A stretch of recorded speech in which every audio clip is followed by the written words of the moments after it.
These foods are tasty, healthy, they make me feel good, they improve my insulin sensitivity, and most importantly, they don't spike my blood sugar. Today we're gonna talk about 7 superfoods that I think every diabetic should eat every day. Or if not every day, then at least multiple times a week. And after that I will talk a little bit more about eggs. Should they be on the diabetes superfood list or not? I'm gonna share my thoughts because I know some of you feel very strongly about eggs.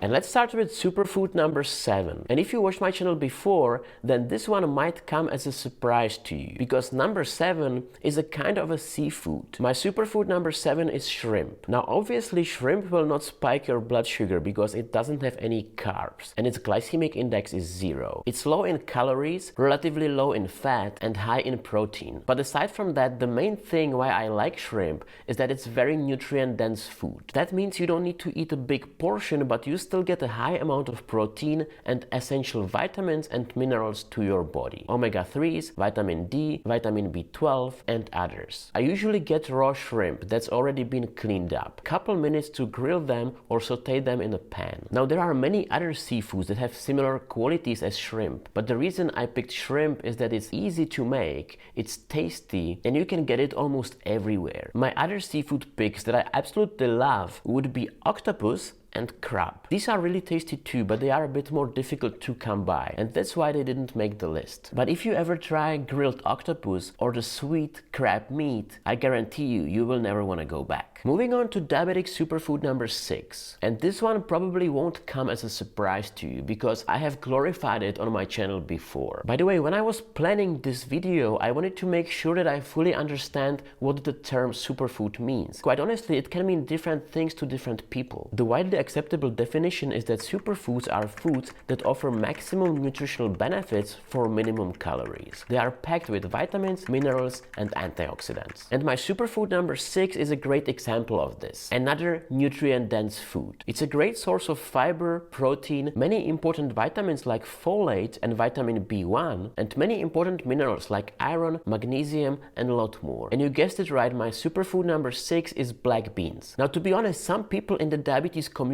will tell you that beans are rich in carbs. They will spike your blood sugar and that's why you should not eat them. Well, let's talk about it. 100 grams of black beans, which is a bit more than half a cup, has 45 carbs. Sounds like a lot, but we need to deduct 15 grams of fiber. Now we are at 30 net carbs. This still might sound like a lot to some people, but when we look at the glycemic index of black beans, we will see that it's only 30, which is very good. When I eat black beans, they almost never spike my blood sugar a lot. And if they spike it at all, it's a very slow, steady spike. Nothing to be concerned with. What I love the most about beans is that when I eat high glycemic index foods like boiled potatoes, for example, which would normally skyrocket my blood sugar, when I combine those boiled potatoes with black beans, then my blood sugar will spike much slower and much less. I cannot quite scientifically explain this, but it's true. It really happens that way for me. A lot of time I cook my beans on my own, but when I don't have a lot of time, I get beans in a can. That's okay too. When I do that, I always try to go for those with no added sugar, fat, and salt, or at least rinse them to get rid of any added salt. Now there are other types of beans and other legumes that have similar qualities to beans, and they could as well make the list. Things like lentils, chickpea, or soybeans are also great. The only thing that I would warn you about when it comes to beans and legumes are those processed kinds of beans and other legumes that have more carbs and less fiber. Your blood sugar might go up quite fast after eating them, and those are definitely not a superfood. Moving on to my superfood number 5, and this one has to be some fruit because we can't go all day without eating fruit and some vitamins. It probably won't come as a surprise either because I mentioned it in one of my previous videos as a diabetes approved fruit. This fruit has high levels of antioxidants, fiber, and vitamin C. It has a very sweet taste, but it only contains 5 net carbs per 100 grams. Superfood number 5 is raspberries, and we could replace them with blackberries as well if we wanted to. Raspberries have 12 carbs and 7 grams of fiber per 100 grams, and blackberries only 10 carbs and 5 grams of fiber per 100 grams. The glycemic index is very low for both, 32 for raspberries and 20 25 for blackberries. And these are all excellent numbers. It basically means that raspberries and blackberries will not spike your blood sugar too much, even if you are insulin resistant. And they will get a lot of good stuff in your body. I personally try to eat some kind of berries every day, usually as part of my breakfast bowl. Sometimes I will alternate raspberries with strawberries or blueberries, which spike my blood sugar a bit more because they have a bit higher glycemic index, but other than that, full of vitamins, fiber, and antioxidants. Moving on to superfood number 4, and on our list we already have seafood,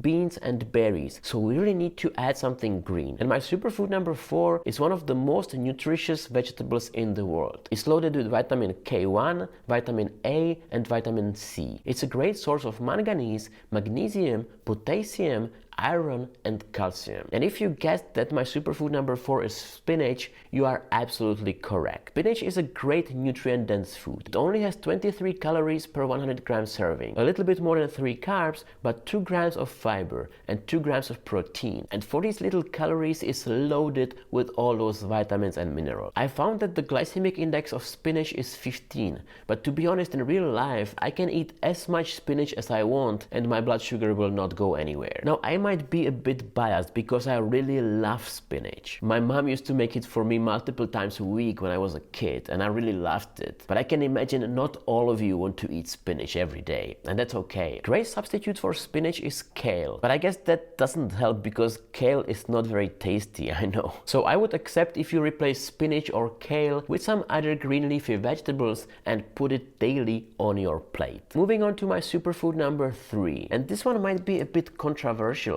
because there are no reliable studies on this one yet. This one is also quite new, but I absolutely love it and I think it definitely belongs on the diabetes superfood list, at least on mine. I'm not a doctor, I'm not a nutritionist, I don't provide medical advice, so I guess I can put on my superfoods list whatever I want, right? This superfood comes from Peru. It's a great source of vitamin C, vitamin B6, iron, potassium, and other important nutrients. But that's actually not the main reason why I added on this list. It's also claimed to boost energy and performance levels, improve memory, improve fertility in men, and even be beneficial for women in menopause. These are some big claims, so let's see what my superfood number 3 is and if it really can do all these things. My superfood number 3 is Peruvian Maca root. And I'm gonna get very personal now. I previously struggled with weak memory and decreased sexual appetite. And to be honest, I blame diabetes for these things and for doing the damage over the past 35 years. I decided to try maca. What I did is I started adding 1 teaspoon of this 100% natural maca powder to my breakfast bowl. And after a month of doing this, my memory and my energy levels didn't really go anywhere. They stayed the same, but my sexual appetite improved a lot. Now, I don't want to get too deep into this topic because this channel really is about diabetes. It should not be about my bedroom adventures. But I'm telling you, this stuff really worked for me. And that's why I had to add it on my superfoods list. And I hope it will help some of you too. Moving on to my superfood number 2. We already have seafood, beans, berries, spinach, maca root. So I feel we need to add something that has great taste and something that will bring some healthy fats on our plate. Another nutrient-dense food that has such a wide variety of beneficial nutrients. Look at the vitamins: K1, folate, vitamin C, and many others. And the minerals: potassium, copper, magnesium, and again, many others. I think most of you already know what it is. My superfood number 2 is avocado. Now, avocado is not exactly low in calories. It's very rich in fats. And although these are all healthy fats, avocado is a little bit more calorie-rich food when we compare it to others on this list. But I still think it's a great choice for diabetics because it only has 17 carbs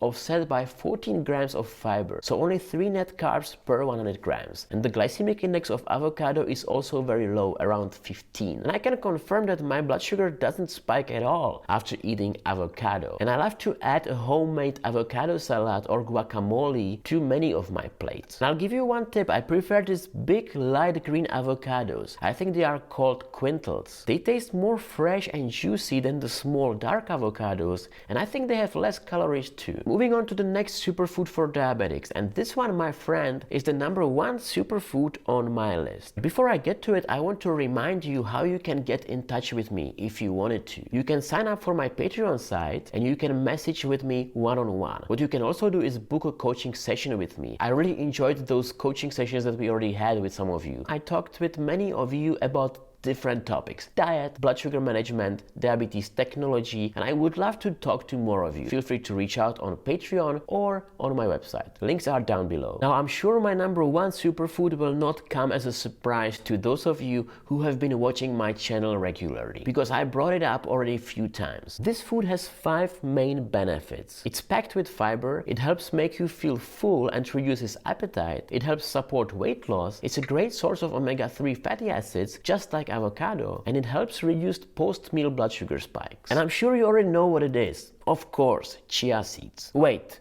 eggs didn't make the list? No, they didn't, and I'm gonna tell you why right after I tell you a bit more about chia seeds. The main reason why I love chia seeds is that they are loaded with fiber, and when I add them to any meal, they will basically slow my blood sugar spike from that meal. It works for me every time, so I tend to add them to almost anything. It's crazy, I know, but it really works. Look at that, 1 ounce or 28-gram portion of chia seeds has 12 carbs and 10 grams of fiber. When I did a bit of research, I realized that when I soak or ground the chia seeds, the body can absorb more of the nutrient. So I try to do that. Another great alternative to chia seeds are flax seeds. But flax seeds always need to be ground, otherwise the body will not be able to process them. Now, enough about chia seeds and flax seeds, let's talk about eggs, because I know eggs are a sensitive topic for many of you. So eggs didn't make my top 7 superfood list. But keep in mind, this list is very subjective. I'm not a doctor, I'm not a nutritionist, and I selected and ranked my superfoods